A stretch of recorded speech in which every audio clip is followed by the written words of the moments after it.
Alright, now we are at the next part.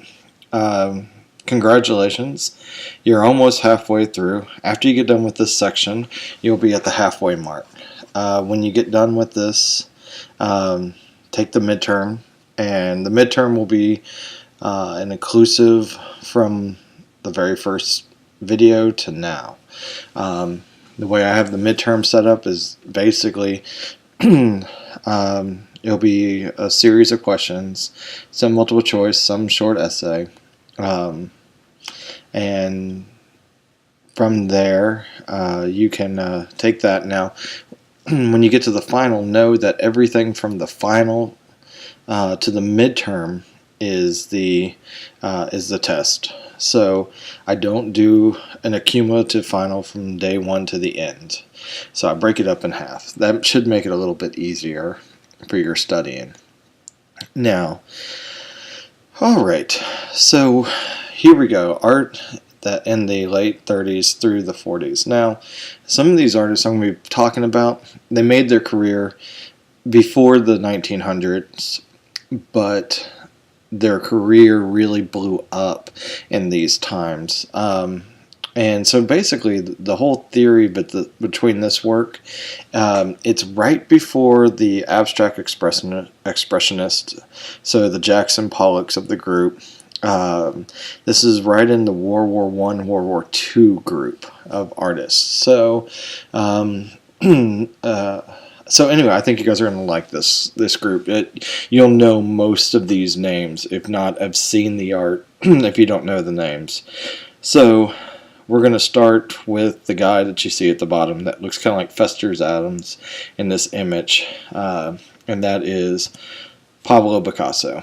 Now, when you think about Pablo Picasso, everyone knows the name, but I don't think they really know who he is and what was so important about Pablo Picasso. Now, just to give you an idea, he's the first rock star artist. Everybody internationally knew Pablo Picasso, and that's what's so intriguing about him. Most artists before him, they were big names, but mostly in their country. Picasso was worldly known. Now, the one thing about Pablo Picasso, it's the amount of work this man made, it's insane. Now, am I a big fan of Picasso? Somewhat. I appreciate all the work that he did and the energy he spent, but there are some flaws with him that I'm not a big fan of. His lifestyle, definitely not a fan of, but we'll talk about that. The other thing is a lot of people think Pablo Picasso is a good person. He really, wasn't that great of a person in his life. Now, his art, he's a phenomenal artist. So we'll be talking about him. And now also notice he lived for a really ridiculously long time. So he was born in 1881 and lived to be in 1973. So that's a good stretch of time for any artist. Now, the work I'm going to be showing you, it's mostly his most popular work, but just to let you know, when he died, his net worth was $3 billion. Okay? And at that time, there was no artist at that level anywhere. So there's got to be something to be said about that. And he was very, very quite successful, but when I show you some of the videos, and I do want you to watch some of the videos, there's a video section, and I'll point it out. It's just 2 documentary sections, mostly about his family, not about the art. It's about his personality and his family. And I want you to watch those because the idea about his wives and the women that he was part of, that was part of his life, it's kind of important how he treated his children. So, and you'll see when we get there and you listen to the video. All right. So let's get into the first thing. Now, the first thing I put down is there's a movie that came out in '96, I believe. It's called Surviving Picasso, and I put it's played by Picasso's played by Anthony Hopkins, so he does a decent job. So there's a little trailer. Look at it now. It's Picasso is the main person, but it's really the story is basically about his wife and the wives that he's had. So it kind of puts a interesting light on how he treated women. And when you get to a few pieces that we get to, you'll see what I'm talking about. Now, it's a great movie. Highly recommended if you get a chance to watch it. Some YouTube links out there have the whole version. You can watch that if you'd like. Makes it totally free. But it was a good movie, so check it out if you love Picasso, you'll love the movie. Okay. Now the next movie I put in here, he's got a lot of movies. I'll just warn you on that. Now this one's about a minute long, and it lets you see at the end of his life all the gallery or his studio and how many pieces he has laying around his house. Also too, he also makes a ceramic vessel for you guys that looks like a bird, which is kind of interesting watching him work and looking at him working. Now I could have pulled out the video of him drawing over and over, but it's a little redundant and kind of a boring video, and so this one, it kind of gives you a little bit of his personality at the end of his life. He's about 80 in this video, and it was done by Time Magazine, just to let you know, and we'll get into that later. But let's go into his first piece. Now, we're going to be talking about his career when he first started. Now, when he started, like most beginning artists, it takes time. And now, one of the things about Picasso, it's his ego. His ego was larger than most. Now, when you see this is a Picasso painting without an ego. All right, I want you to think about this, okay? And as you go through his work, the ego, and if you don't know what an ego is, it's your inner self, okay? It's where you think of yourself more than a subject matter. It's who you are. And so, and a lot of times he has a lot of strong personality in his work. Here, I kind of feel he's uncertain in this work, and I don't think he also found his artist voice. So, what is this painting about? Well, here are some Circus Carney kind of rejects, so to speak. And when you look at I don't know which ones they are. Like one guy might be the heaviest man. This might be the smallest couple or the youngest couple with the two kids. The bearded lady could be the lady. I don't know there. I don't know which characters are supposed to be in this painting, but definitely they have been left behind, and the circus has gone on, and they're kind of stuck in this kind of wasteland area. And I kind of feel Picasso relates to these people. He's not a very tall man by any stretch of the imagination, but he's like most kind of shorter people. They have what we call the Napoleon complex, where they feel that they're bigger than they actually are. Some of you might be short, and I don't want to offend you guys, but that is a complex that some short people have. Not every short person, but he definitely suffers from it, and so he definitely tries to be bigger than life. He's not a really short man, but he's not tall by any stretch of the imagination. And he's definitely not average. So he's a little shorter than average. Okay, but I think he relates to these people, and the way his work kind of progressed, he's kind of copying. Now you're going to also hear me use this word to describe Picasso. He's a chameleon. All right, and what does a chameleon do? It changes colors to absorb into the background. All right, it copies. Now, does he copy? No. But what he does is whatever's trending, he takes it and makes his own version of it. And is there anything wrong with that? No. I've been describing this through a lot of people's works about piggybacking. There's nothing wrong with it. But when something's trending and you hop right on and you become the first person that public sees of that, well, it gets to be a little annoying for the rest of the artists who might have even started doing it. I really don't think his artwork's voice started to become in the picture until way later, and so we'll get into that when we get to Guernica. Now, and also, I'm skipping sections. I just wanted to show you his first piece. But there was a section that came right after this. There was what we call the Red series, and we call the Blue series. Now, the Red series was not popular by any stretch of the imagination, and his reviews on it were horrible.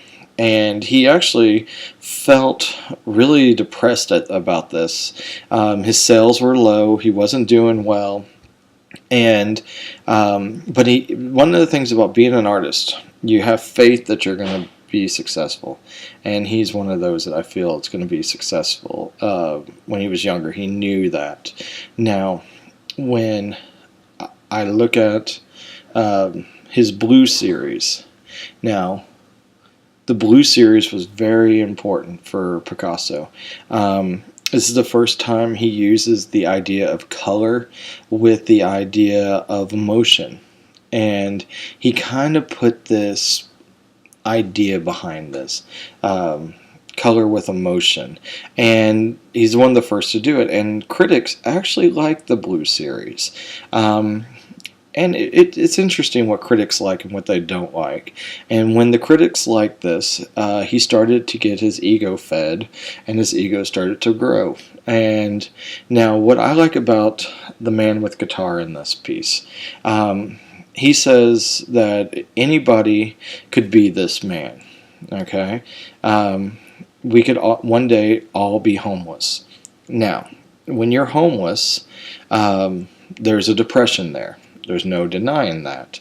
But he says, but an artist, when they're homeless, you can never lose your art, so to speak. And I agree with that. If I couldn't do something, like if I wasn't able to make any money, but I think I would still do my art. Even if it was free or on the side for people to see. To make money possibly, but that's one of the things. Here's this man with the guitar, and he's playing it. Now, besides trying to make a little money, it also feeds kind of that life back into you. When you become creative, you lose that little bit of depression that you might have. As soon as it's over, might regain again. But here, it's playing with that idea of ego. Now, because it allows you to be who you are, and for a moment you're carefree, and it takes you away. It's an escape. It lets you leave this premise of where you're at the moment. Now, he kind of depicts that in this painting, and he's trying to say, no matter how bad it is, at least you have your art. And he truly believes that this man is a true artist because he loves it no matter what. And so this was one of his biggest pieces and one of his greatest pieces. And it helped him get some major stardom at this point. Now, the women that were in Picasso's life. Here they are in chronological order. Now, the very first ones, Ferdinand was basically his first love. Now, she was there at the beginning, and then Olga comes into the picture. Now, when Olga comes into the picture, it was, she had money, and she had connections. So he basically left Ferdinand for Olga. Then, just like how anything of Picasso, he could not stay with this one person very long. Now, he used Olga to get popularity into places where he couldn't get. And then as the women that were in the pictures keep going, the next three, Eva, even Gabby, at the end there, they were just kind of what I would consider like muses to him. He loved them, but he wasn't in love with them. And then Dora came into the picture. When Dora came into the picture, this is where he truly fell in love. And now he married Olga, but then he divorced her during the three women. And then Dora he married again. Now Dora loved him no matter what. Okay, she became obsessed of him at points, and but then all of a sudden this new free-spirited woman came into the picture, and Françoise, when she came in. Okay, Dora was just stunning, beautiful, just a beautiful person. But Françoise, she had this kind of carefree style, was really loose with her morals in one way, but also in her personality. She could fill up a room with joy really quickly, and between those two, Dora and Françoise, they knew of each other when Picasso was married to Dora, but then he left Dora and then had a child with Françoise, and so when he had a child with her, he basically at that moment tied himself to her in some aspects, and they had a daughter and a son. But then Jacqueline came into the picture. Now, when Jacqueline came into the picture, he never married her, but he wanted to. And she didn't want to get married. The age difference between them was quite large. Françoise was a little bit older than Jacqueline, but not by much. And Dora, I think, warned Jacqueline, don't marry him, and don't have a child by him. And he wanted to have a child with her. Now, in the same time, with Françoise, while they were dating, she had her third child. So it kind of gives you a picture of how his life is going. And when Françoise noticed that Jacqueline became more and more in the scene, she divorced him. She left him. And then Jacqueline, she actually left him to live with Matisse at the end. And his biggest fear, I truly believe, is to die alone and just to die. He did not want to die. He was one of those people that wanted to live forever. And I think his ego kind of told him he could. And then the truth is he did die alone. And it's, he had these great women, especially the last three in his life, and any of those women would have been with him to the end if he was truly just faithful. That's all he had to be. But that's not Picasso's way. So here's some couple pictures of him with his wives. So here he is with Olga. But then here, okay, so here's the Weeping Women series, okay? Now, here's Françoise, okay, weeping over Picasso, all right? Here she is again, okay? And so I don't know. I mean, I guess Françoise got thick skin over time and has learned to accept this. But any Picasso painting that had her in it, he took her out, darkened out the figures when they were going through their divorce. I like what she said. He can only be faithful to his art, and so. And there's a little video down below where she talks about it. And here she is again. Okay. Now you can even see in this picture by Time Magazine. Usually Time Magazine has a close-up of Picasso's face. But here's Françoise, and she's down at the bottom of the picture. And And so you can even tell there's tension in this photograph. But then, okay, so look at Jacqueline. Here she is with him, and he wanted to marry her. But I put down wife, but truly they're not married. If they did, I might have gotten that wrong. But I believe they never married. Now, you can see in this picture exactly, he was infatuated with her. He loved her, and I think it was mostly about that passion that they had. But she came from wealth, and she also had a grandmother that was very wealthy and basically said, what are you doing with this man? And she was basically saying that she was using Picasso because she was an artist and wanted to get popularity. And did she? Definitely. There's no denying that. And as a woman artist, there was no way to get through doors, and this was one way to get through doors. Now I have down Picasso's family life, and there's a video down below, and it talks about him and his son.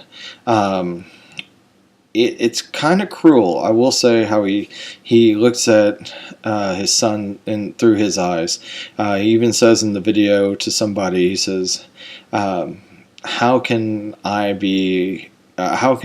have a son just like that? How can I be Picasso and have a son like that? And he basically thought his son was lazy as he got older. And I don't know. I mean, I have kids. I would never say anything like that about my children. Now, of course, they're older, but I mean, in the video, but I still don't think I would ever say anything like that. So in this little portion, watch it. It's about 10 minutes each one of those videos, but it's important.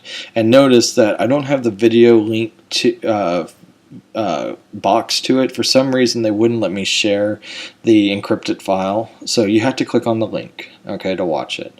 PBS is sometimes like that. All right, so let's go to the next one. Surviving Picasso, it's a trailer. That's when I click on it for my class, so skip through. Now, here is a matador. Now, there's pictures of Picasso where he believes he's a matador, and he's older, but he's wearing the costume of it. I think that's his dream job. If he wasn't an artist, I think he would have loved to have been a matador. He's from Spain, all right? And one of the things in Spain that's really popular is the running of the bulls, also matador fights. And so bullfighting is a big part of their culture. And so for him, he thinks of himself, as the bull. And he did many pieces of Tauruses where it's part man, part bull, okay? And he loved that idea of if you could be an animal, what animal would you be? And for him, it's the bull, something that's masculine. Okay, again, very egocentric. All right, but he also liked the idea of the man taking down the bull. He thought there was nothing more masculine than a man taking down a bull. Now, if you've ever seen a bull fight, they're very gruesome, very bloody. Might be not what you like, but for some of you might enjoy it. So you can Google search and check out one if you've never seen one. But I will warn you, they are very violent, and the animal does die. That's the purpose. Now, okay. I showed you this piece in pop art, all right, and when we talked about Roy Lichtenstein. Now, here it comes back again. Now, this is Picasso's breaking down of the bull. In this video, we're going to also be seeing the artist Monet. Not Monet. Matisse. No, Matisse, yes. But Mondrian, sorry. Pete Mondrian. Now, you got to understand, Clement Greenberg is a major critic at this point, and when this was made. And Clement Greenberg, in 1940-ish, is just doing glowing reviews on Mondrian, and now Picasso is getting upset about this because for decades, critics like Greenberg. And you're going to hear that name a lot in this lesson plan, so write down the name. And I even have a video about Greenberg. I even have a video with Greenberg talking in this section. So make sure you write his name down. He's very important. All right. Now, with Clement Greenberg writing wonderful reviews about Mondrian, Picasso gets jealous. All right, and so he does a version. So he does what we talk. If you remember us talking about the caveman and technology of art, okay, he does a caveman's basically look at a bull. Okay, and then he does his version down below. Okay, then he breaks it down into cubist forms. All right. He believes he's the king of Cubism. Just to let you know this, and Mondrian believes he's the king of Cubism, but Mondrian actually doesn't feel like he even has a say in this because Picasso's technically done a little bit longer, but and then he keeps breaking it down till it's a stick figure at the bottom. Okay, and what his remark to this is, see, this is easy to break down an object to the simplest form. Well, Mondrian saw the piece, understood the piece, and he basically shows Picasso how he could take it and break it down even further, which then crushes this whole idea of that this is easy and breaking it down even further.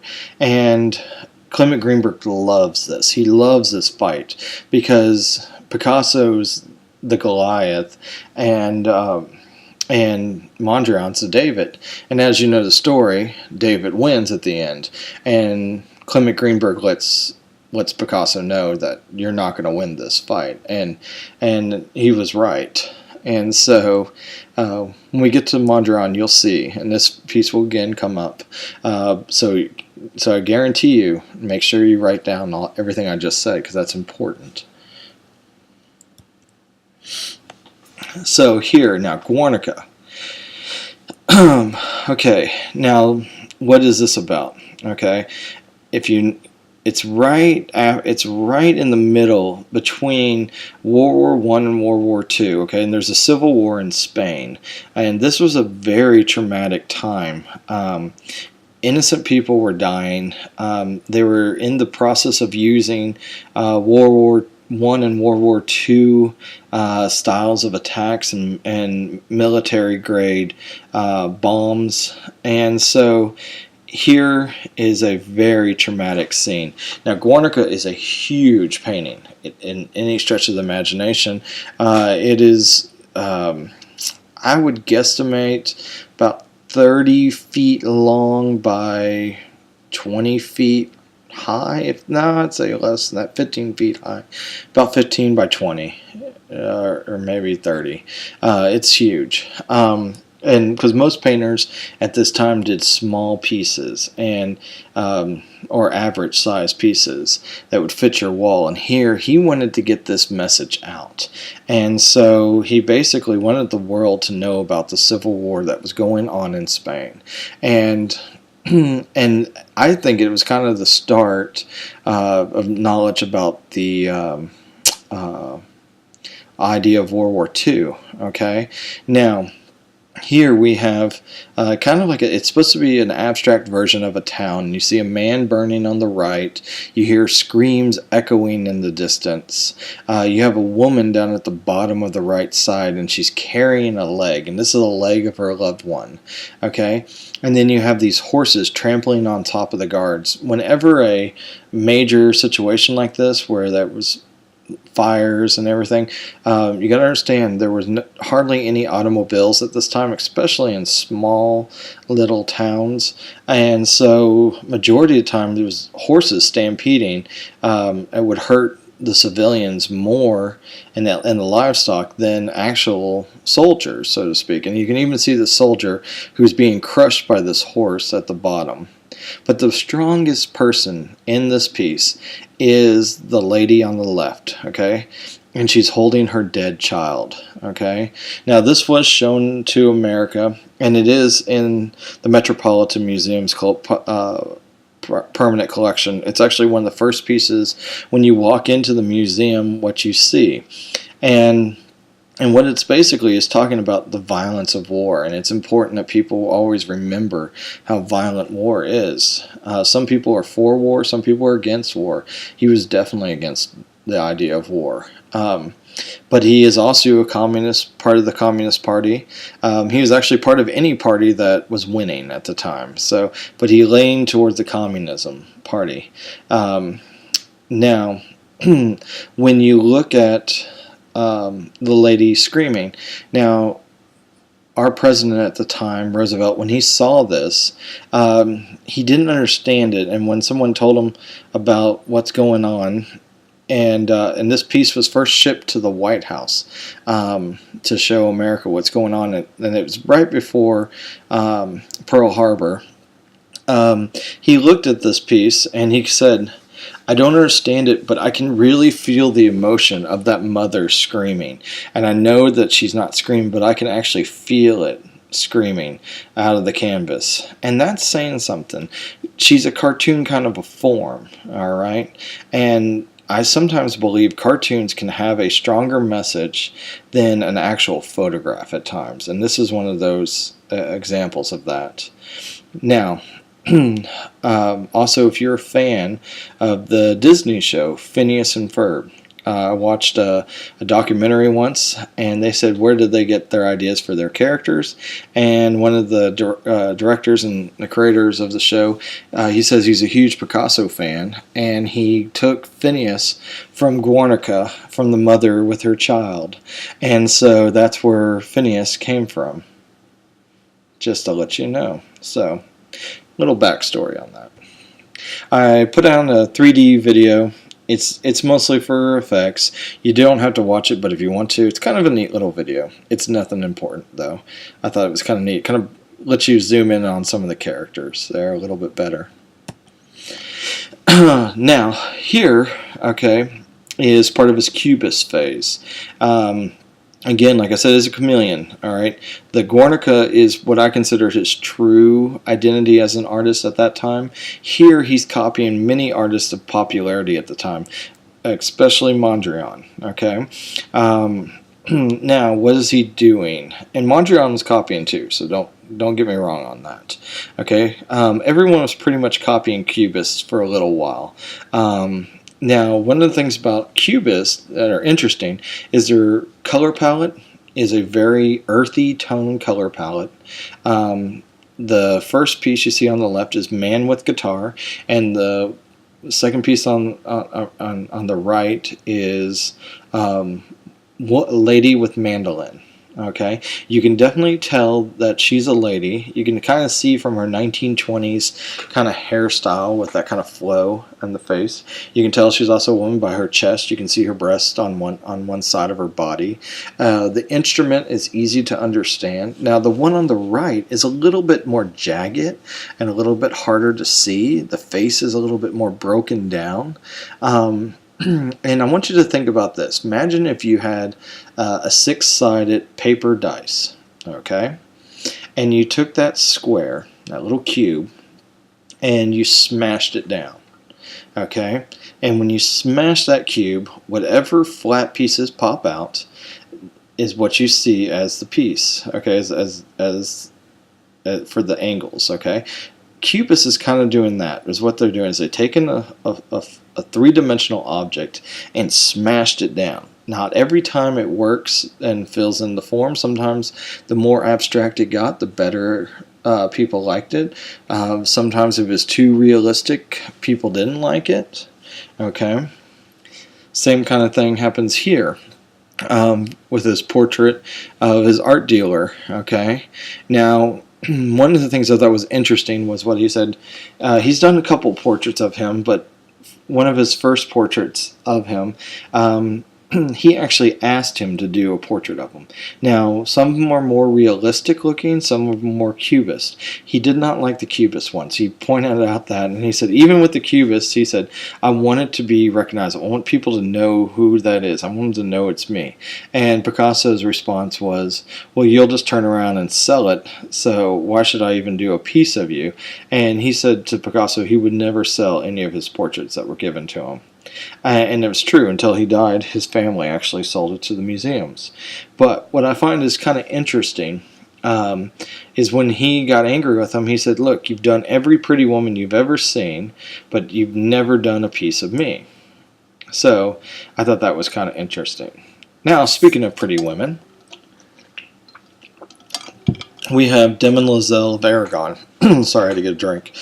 Now, I wanted you to look at these, okay, for a minute.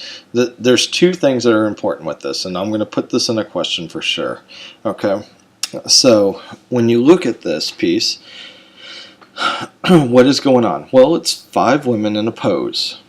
That's pretty simple right there. Now, what is he trying to do with these 5 women? Well, first of all, these are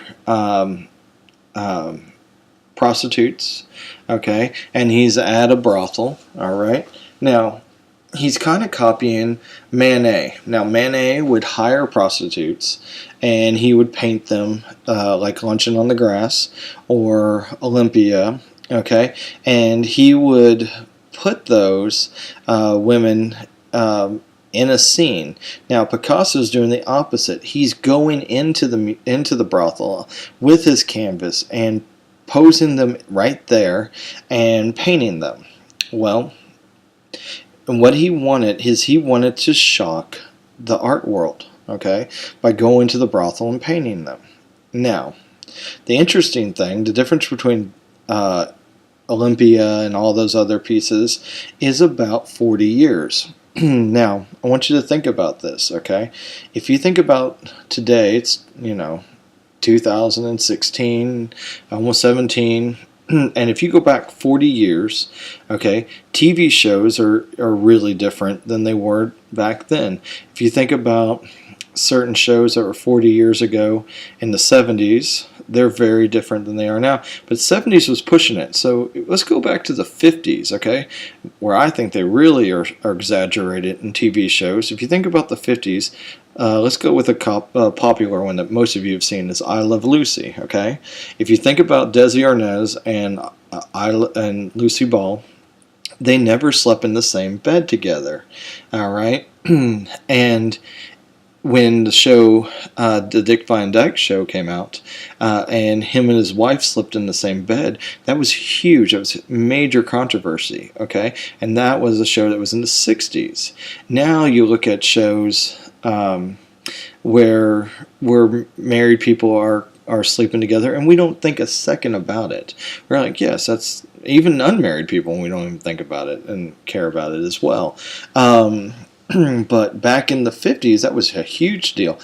You couldn't even show a bathroom in the TV shows back in the 50s. And today, you see people brushing their teeth, sometimes using the restroom, taking showers. And so that would have been a major faux pas. So when this piece was shown to the museums, it was accepted. Everybody loved it, and everyone thought it was great.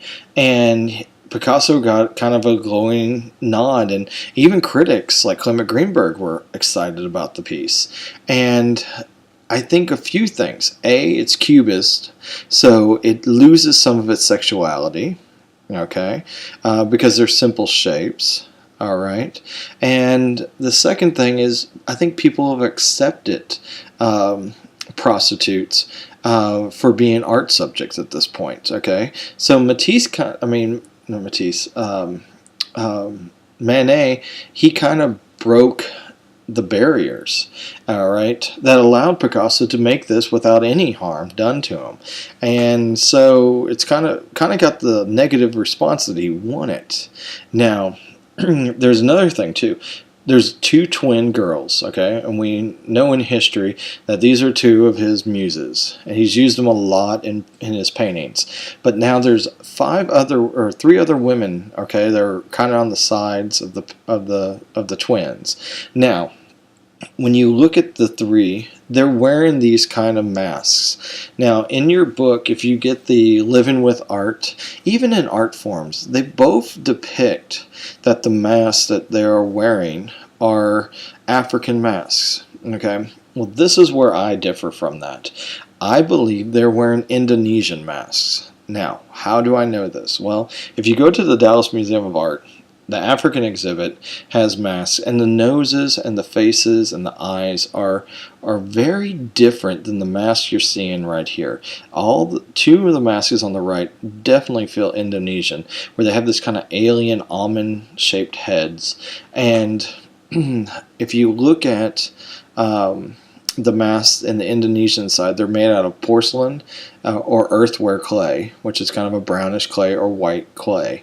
Okay, and she's wearing a white mask at the top and earthenware at the bottom. But also notice the nose; it's really elongated with a little tiny dot of a mouth, and then it's got these almond-shaped eyes, almost alien in some aspects. And he actually, in a video, in a documentary, he even talks about Indonesian masks. And when you look at some of his art collection that he has in his house, in his studio, in the villa that he lives in, there are tons of Indonesian masks on the wall. So this tells me one thing, that he's using Indonesian masks, not African masks. The brothels have been accepted at this point, so he's not shocking the world. People in time have evolved, and anything that Picasso does at this point is pretty much accepted too. So that's just a little thinking. All right, now I put this in here because this is a fun little video. If you've never seen these people's videos, they have a whole series of them. Highly recommend you check out the one where it's Picasso versus Bob Ross. I think it's pretty funny. And if you don't know who Bob Ross is, he was a guy on PBS that did these kind of wonderful paintings of landscapes. And I think it's kind of a funny scene. So click on the video, get a good laugh. There won't be any tests on it. It's just for you guys' enjoyment.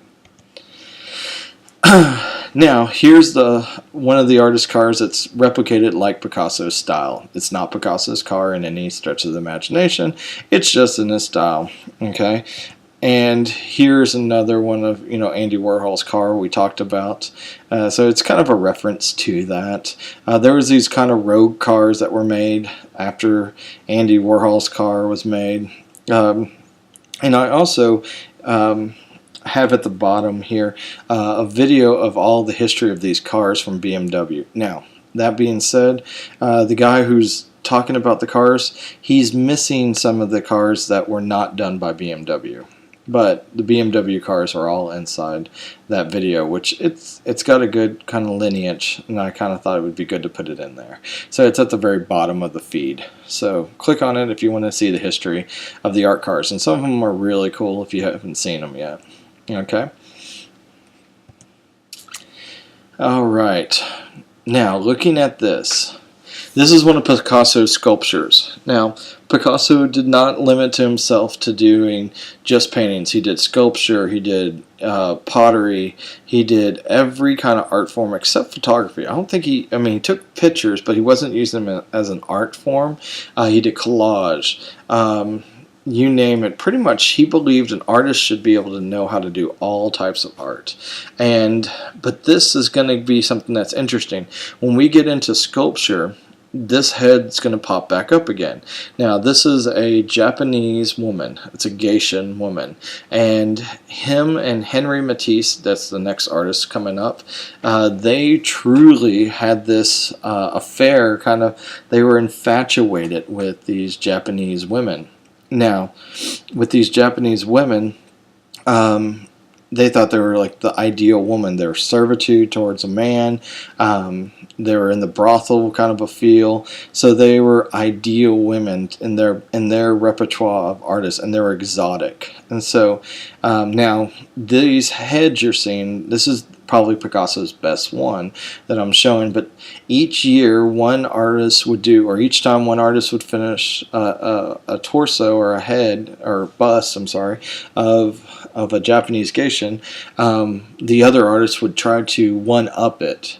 And so they battled for about 20 years, back and forth, and there's about 23 heads of these heads, but there's a difference. There's one artist, Henri Matisse had a teacher, and so did Picasso. And Henri Matisse's teacher is much better than Picasso's, and he's kind of jealous and bitter about it. So you'll see that when we get to the sculpture section, because Henri Matisse's teacher is the person that I'm talking about.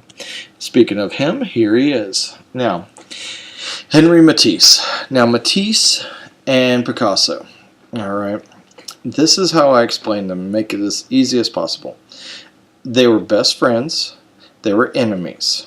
Okay, they needed each other to push each other. Now Picasso is a lot younger than Matisse, and he lived and Picasso lived a lot longer than Matisse, but but there's something about Matisse where they like to fight each other. They like to talk at each other. They felt like they were equals to each other as they became popular. Actually, I think Henri Matisse actually felt he was better than Picasso in many ways because his career started before Picasso. And the one thing is they constantly fought back and forth, back and forth, back and forth. And the one thing I like about Henri Matisse is he kept reinventing his image and who he is as an artist. And it's really quite interesting listening to the way he does his work versus how Picasso does his work. They're both in the same idea that they love women, they both idolize women, but there's something a little bit more romantic about Matisse versus Picasso. Speaking in that, here's Françoise, okay, on Matisse talking about now. She loved Matisse, okay? But you remember I said Jacqueline left Picasso for Matisse, okay? And so did Françoise at one point, okay? So there's some bitterness there. So like I said, they're enemies. Now, I don't think Françoise meant to hurt Picasso so badly, but I think when she went to be with Matisse, it really I think that's when he started blacking her out of every painting he had of her in it. So click on the video, listen to how she talks. She adores him. You listen to her talk about Picasso in the early videos, she has a just this disdain about him. Now here's one of his pieces, The Joy of Life. All right. Now this is through the eyes of a man. All right. Basically, this is a man's version of heaven. Now it's nothing but women. There's no men in the image, and here women are naked and free. Now notice the shape. Look for the visual flow. Do you see the triangle from the sky working down to the ground? Okay. Now notice, if you remember Luncheon on the Green, he is straight out piggybacking off of Manet's Luncheon on the Grass, okay?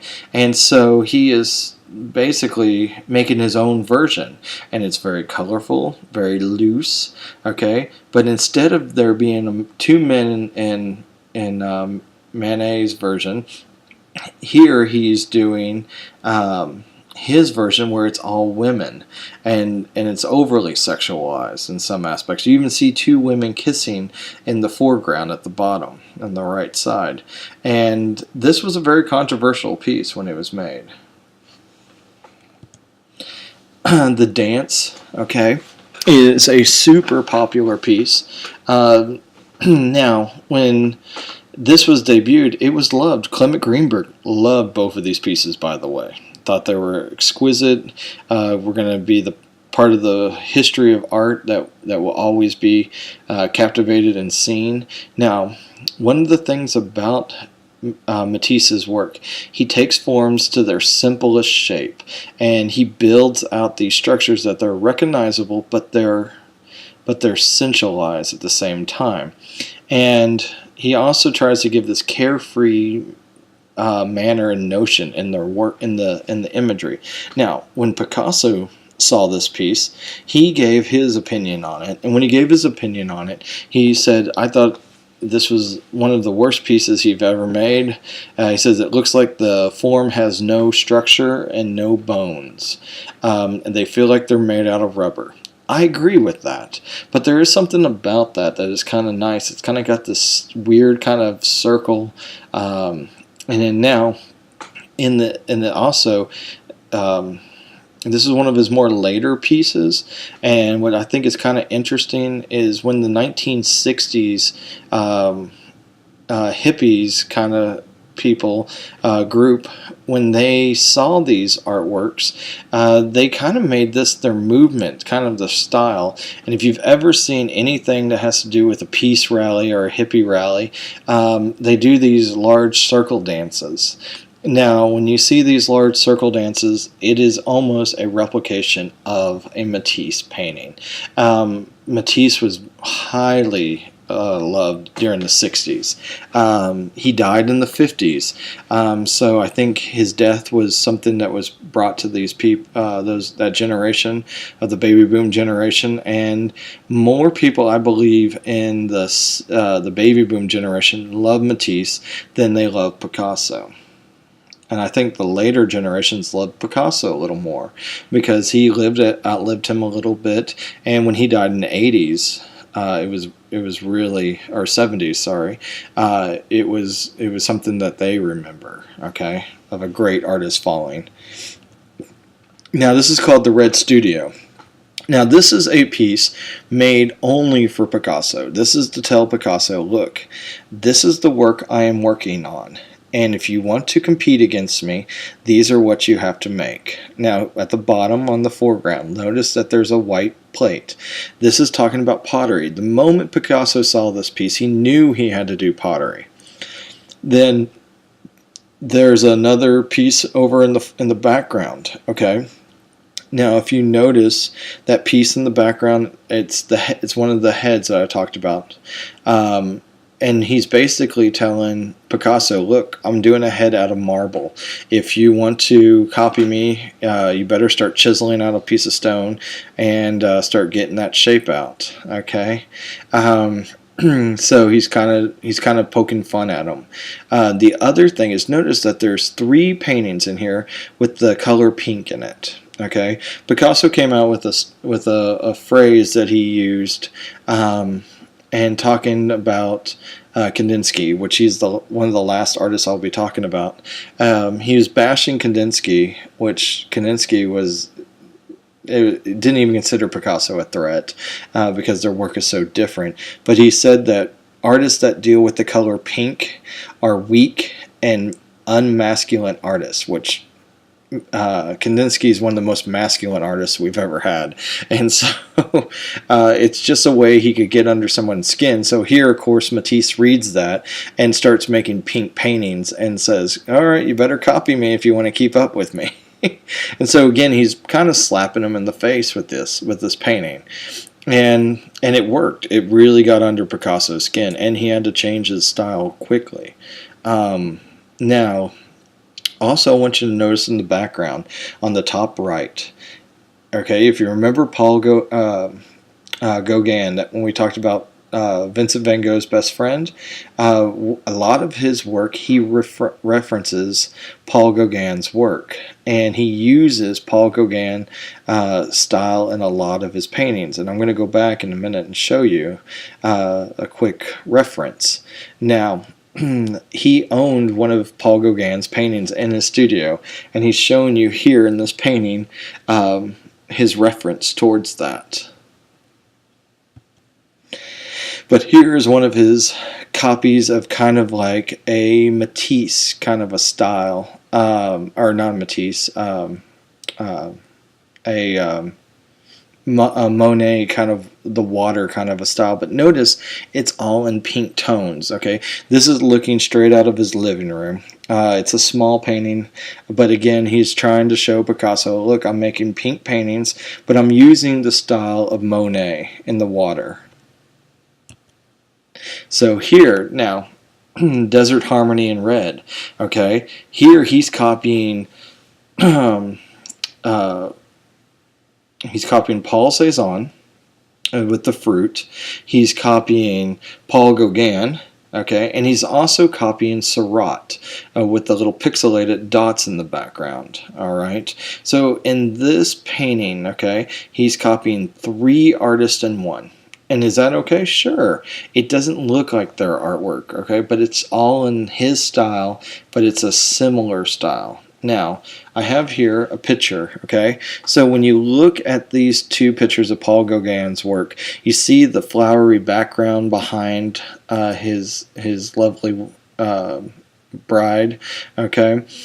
And then you also, if you remember me talking about his sister's floral pattern on her dress. But notice also in the background, see that water line in the background between the island and the beach?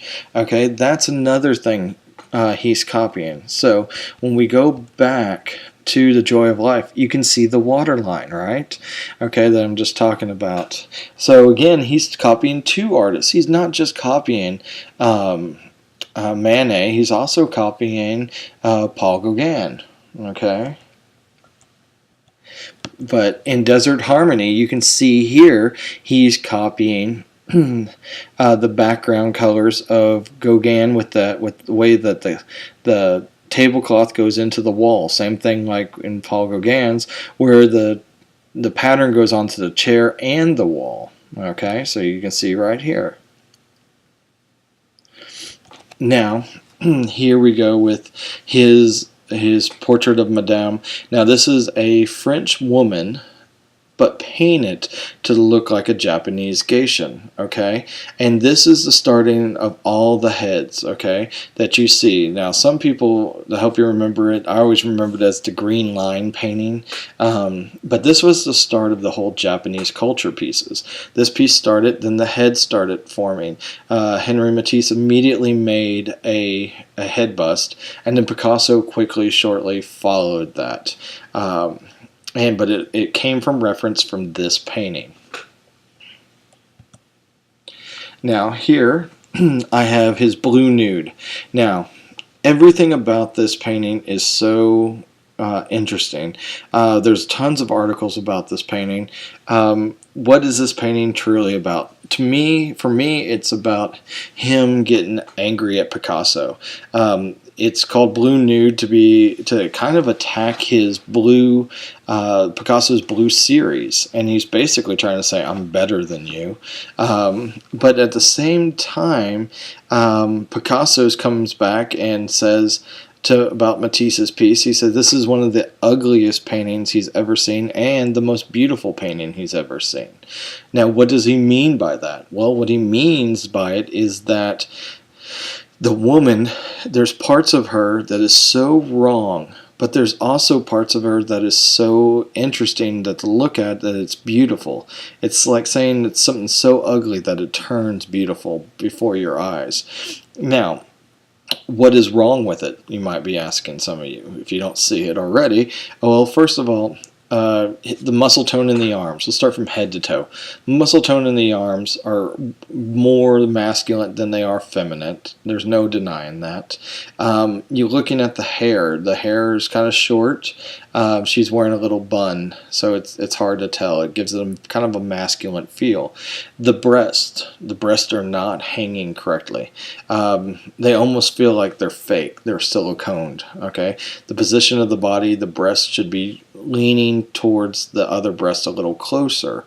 Instead, it's kind of falling back, and you can even tell he had a little bit of trouble with the breast, as you see that blue line there where he's trying to adjust it. I'm going to actually show you what this model looks like. She does not look this muscular in a couple slides from now.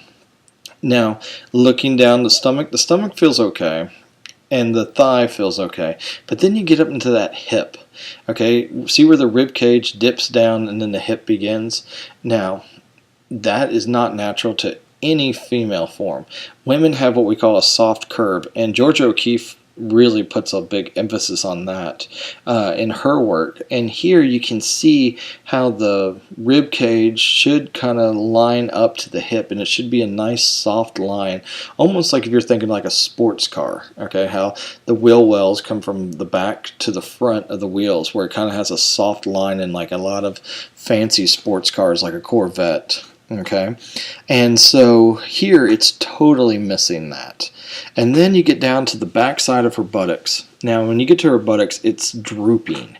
Okay, and again, women's do not do this. Okay, and here, okay, I think that's just a flaw that he's having. He's just being too loose and not enough on the structure. And then you go down to the feet, and the feet are gigantic for the body. So when Picasso was saying it's so beautiful but so ugly at the same time. This is what he's talking about. It grabs your attention, but at the same time, there's a lot of things wrong with it that make you focus on it. And when I first time saw this piece, I was expecting it to be this bright and vibrant. I've adjusted it so it looks this bright for you, but when I saw it, it was quite darker, and I was actually shocked the first time I saw this piece.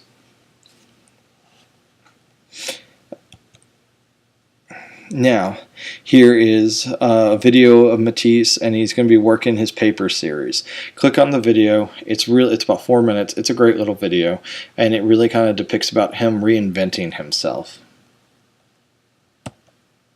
Now here's another piece called it's called Blue Nude, just like the other one. Now see, now looking at this one, okay, this one is a lot quicker. He cut it out faster. He didn't overthink it, and it actually looks more feminine than the other Blue Nude that you saw.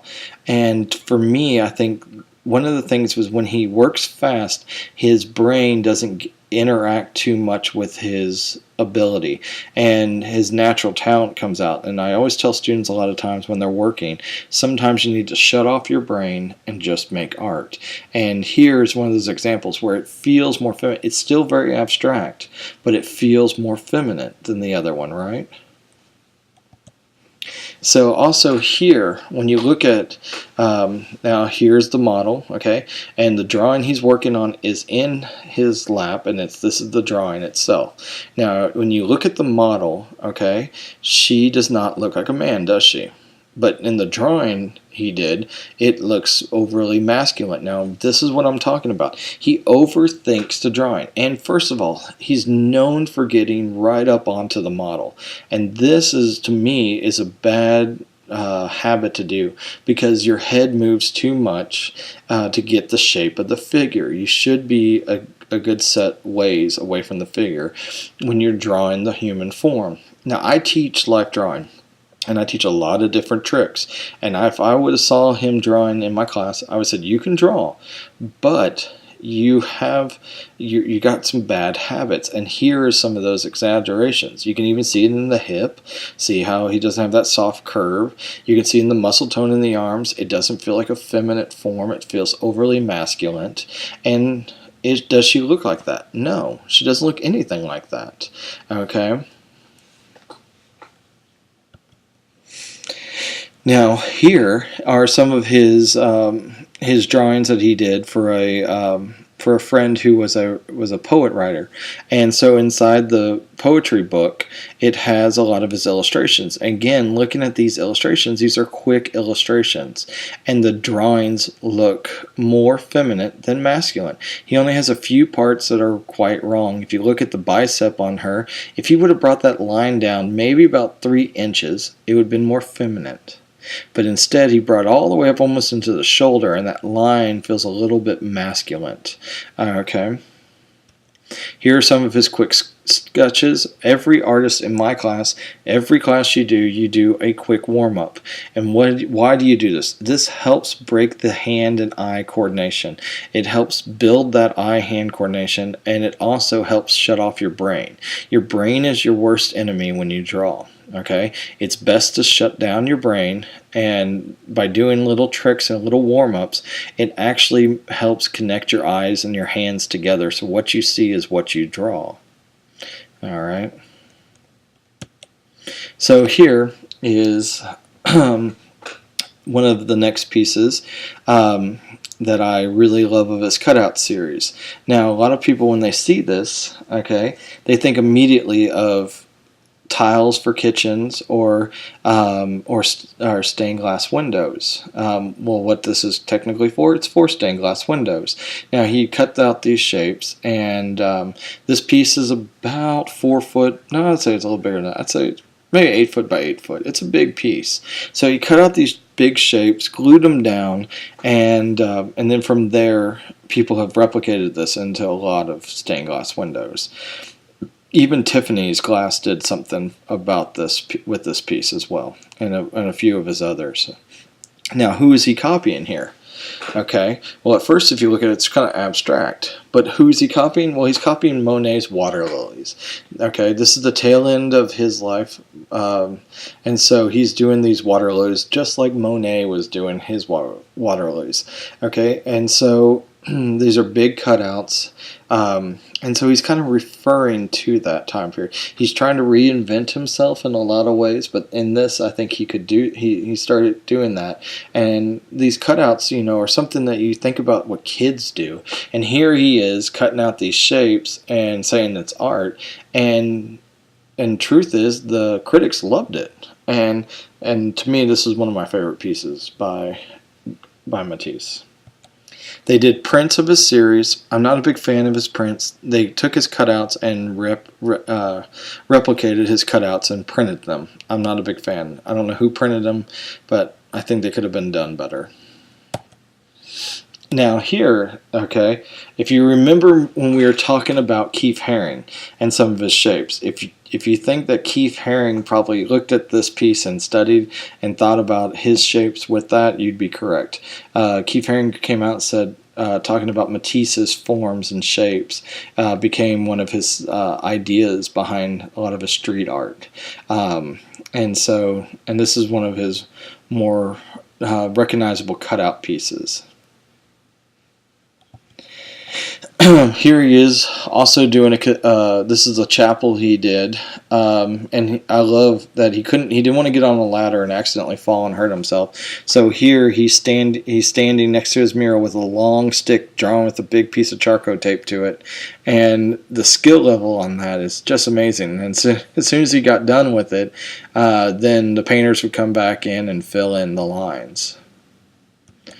And if you look right here, this is the final bit of his chapel. All right. Now, a lot of people speculated when he did his chapel, who is the person there behind the altar? Well, a lot of people who paid him were very upset with this because he said the person is whoever you want it to be. Okay, he says this is a chapel, even though it's set up for a Christian chapel or a Catholic chapel. He said, but other people come to chapels to pray as well, and so he thought whoever that mystery person could be would be someone that you're praying to. So it could be if you're Jewish, it could be Abraham. All right. If you're Catholic, it could be Jesus. It could be God. It could be anybody or a saint that you're wanting to pray to. If you're Hindu, it could be to their gods.